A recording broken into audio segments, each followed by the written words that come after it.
Dice así: ¿deberíamos dejar a nuestros hijos solos con la Biblia? ¿A qué se refiere el hermano? Dice por pasajes como Caín y Abel, Génesis 19:30, Ezequiel 23:3, Cántares, Mateo 1, Lucas 2, los cuales son muy difíciles de explicar pese a todo el contexto que puedan tener.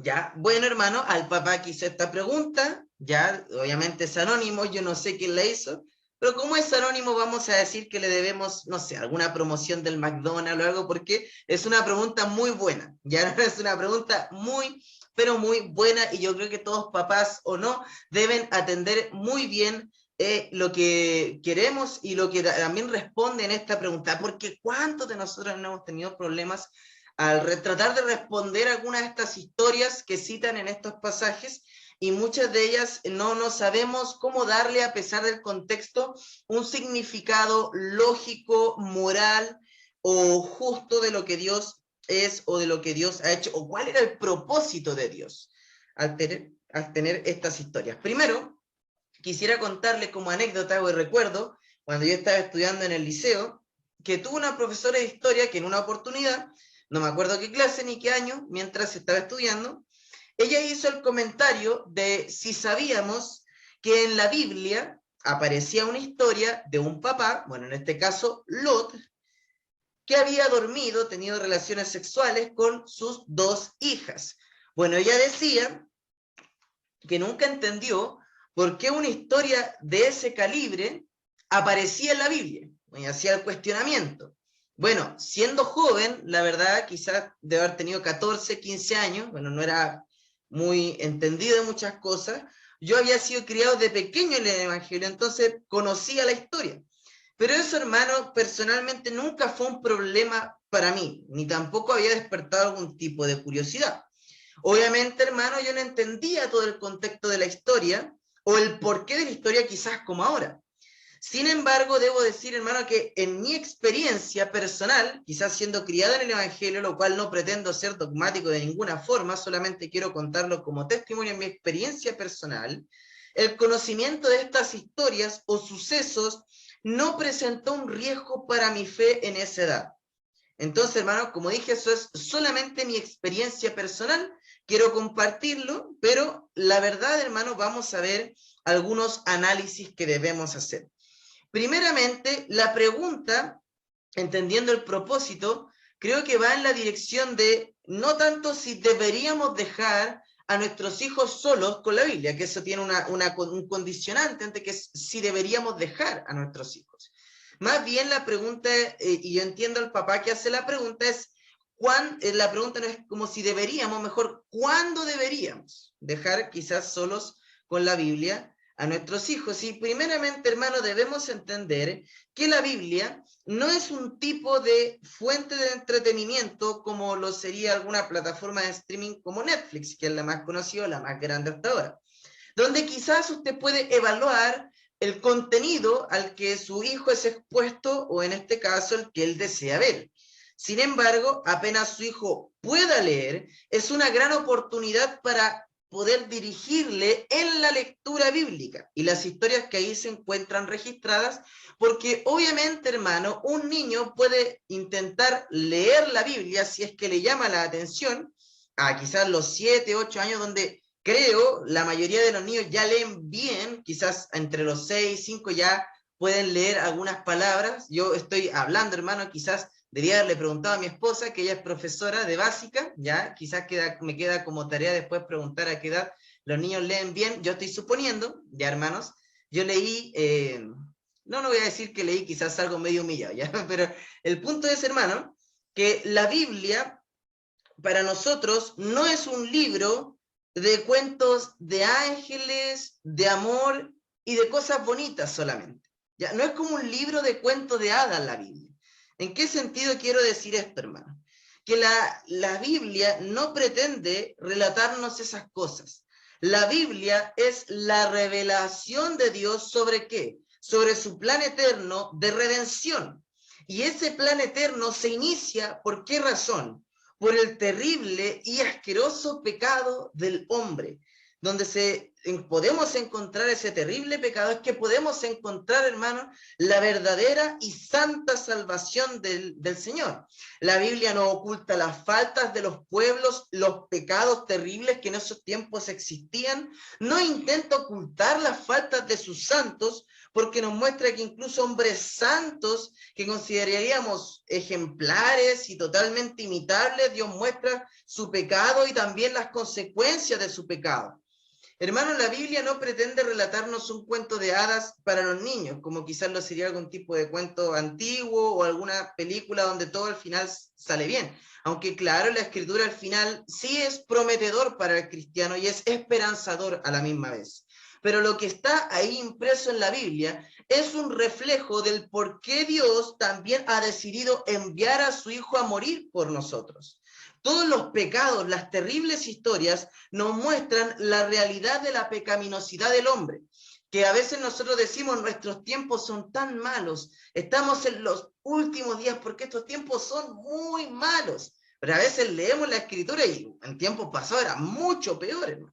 Entonces el punto es que la escritura no pretende darnos a nosotros un cuento de puras cosas buenas, sino relata el porqué de la redención de Dios, el terrible pecado del hombre, el terrible deseo de Satanás, el terrible, hermano, plan de este mundo, la terrible pecaminosidad del mundo, la influencia del mundo, pero también nos habla de cómo Dios, a través de las historias que ahí mismo se relatan, nos da y nos lleva de camino a la salvación, y cómo todo Dios lo ordenó de manera perfecta para llegar a su salvación. Por ejemplo, en algunas de estas historias que están citadas acá, como la historia de Caín y Abel, ¿qué es lo que vemos? A un hombre como Caín tomando en sus propias manos lo que es el camino al Señor, y tenemos a Abel, un hombre que busca verdaderamente el camino del Señor. La primera historia de asesinato nos muestra lo terrible de buscar nuestro propio camino hacia Dios, porque no seguimos lo que está estipulado. La historia de Lot, que ahí aparece citada en Génesis 19 como ejemplo, nos muestra los rasgos del peligro de la obediencia parcial en Lot, pero a la misma vez nos muestra lo terrible de haberse contaminado con una ciudad como Sodoma y Gomorra, porque claro, sus hijas obviamente entendían muchas cosas de la fe israelita, por decirlo así, en ese tiempo, pero a la misma vez se dejaron contaminar tanto con Sodoma y Gomorra que ellos salieron de Sodoma y Gomorra, pero Sodoma y Gomorra no salió del corazón de sus hijas, como Egipto no salió del corazón de Lot en su tiempo. Lot se contaminó a su familia, y ¿qué pasó finalmente? Cuando sus hijas vieron que no iban a tener descendencia, ¿qué hacen? No piensan en nada mejor que tener relaciones íntimas con su padre. Entonces, lo que vemos aquí, hermanos, son cosas perversas que sucedieron y que nos muestran las consecuencias del pecado en nuestra vida. Entonces, ¿qué es eso, hermano? Es una ventana, un pasaje, un pasadizo a la gracia de Dios. Porque cuántas cosas, quizás como niños, quizás no vamos a entender bien, pero sí vamos a entender nuestro pecado. Muchas de estas historias quizás son muy complicadas, quizás el niño a su debido tiempo no va a entender, quizás no le va a afectar porque tampoco entiende todo el trasfondo, pero a una cierta edad, como usted como papá va a poder explicar cómo todas estas historias, quizás terribles, incluso en el contexto, porque con el contexto parece que es peor todavía, poder explicarle qué nos muestra, por qué están ahí, cuál es el propósito de esto que está acá. Entonces son difíciles de explicar, el contexto también no moraliza más la situación, la inmoraliza más, pero el punto es mostrar el plan supremo de la salvación que el Señor tiene. Ahora, otro caso aparte, una cosa totalmente distinta, el libro de Cantares. El libro de Cantares más bien representa no tanto la pecaminosidad humana, sino el amor puro que puede existir entre un hombre y una mujer en un matrimonio, en una unidad, lo cual, hermano, quizás para un niño, claro, podría despertar cierta curiosidad, quizás no sería tan útil para un niño o adolescente leer eso. Sabemos que toda la escritura es útil, pero no útil de la misma manera o al mismo tiempo. Entonces, quizás para el niño no va a ser muy útil porque a esa edad quizás no está pensando, ni mucho menos preparándose para algo como el matrimonio. Entonces, todas estas historias, a su debido tiempo, hermano, si su hijo las conoce, explicándosela a usted, hermano, va a poder ayudarle a entender el Evangelio correctamente. A veces es un desafío para padres, para nosotros mismos, poder dar un sentido a lo que estamos leyendo. Entonces uno dice, pero ¿por qué van a pasar estas cosas? A veces como esa historia de Jefté en Jueces, cuando promete al Señor que lo primero que va a hacer o lo primero que salga de su casa un sacrificio y sale ahí su hija y la promesa tiene que cumplir. Uno dice, pero ¿qué pasa aquí con esta historia? Bueno, hermanos, si las entendemos bien, vamos a poder explicar el porqué de estas historias. Hermano, entonces debe ser un desafío para nosotros, también nosotros poder explicar esto y su hijo va a poder entender el Evangelio mucho mejor. Pero si le decimos a nuestros hijos, si los tratamos quizás como quisiéramos diciéndole, no, hijo, en la Biblia, no, eso está por ahí, porque todo está bien, todo es bonito, y decimos, no, nuestro hijo es muy inocente, hermano, es cierto, pero sin usted quizás pervertir o corromper su mente, eso va a pasar, es parte de la naturaleza pecaminosa, él va a poder entender a cierto punto que estas historias no solamente reflejan la necesidad que aquellas personas tuvieron de salvación, sino una necesidad que él tiene de salvación. Pero ¿qué pasa si nosotros le decimos cosas a nuestro hijo como, hijo, tú eres tan bueno, así que el Señor te va a escuchar cuando ores. Hijo, tú te portas bien, entonces el Señor debe amarte mucho. ¿Qué va a pasar en la mente del niño? Cuando peque, va a creer que Dios no le ama, porque quizás nosotros vemos que se porta bien, pero quizás por detrás no sabemos los pensamientos que puede tener o las cosas que hace cuando no está con nosotros. Entonces, si nosotros transmitimos eso a nuestros hijos, vamos a generar en él un temor, no reverente hacia el Señor, sino un temor de un dictador contra él. Pues le estamos diciendo que el Señor va a responderle a él cuando él se porte bien, como si fuese un deudor, pero que Dios le va a amar a él cuando él haga algo bueno, pero que también le va a odiar cuando él haga algo malo. Y hermano, lo más maravilloso de todas estas historias, cuando vemos pasajes como Caín y Abel, cuando vemos pasajes como en Génesis 19, Dios con Lot, por ejemplo en Caín y Abel, que vemos cuando Caín mata a su hermano, ¿qué hace Dios? Empieza a hablar con él.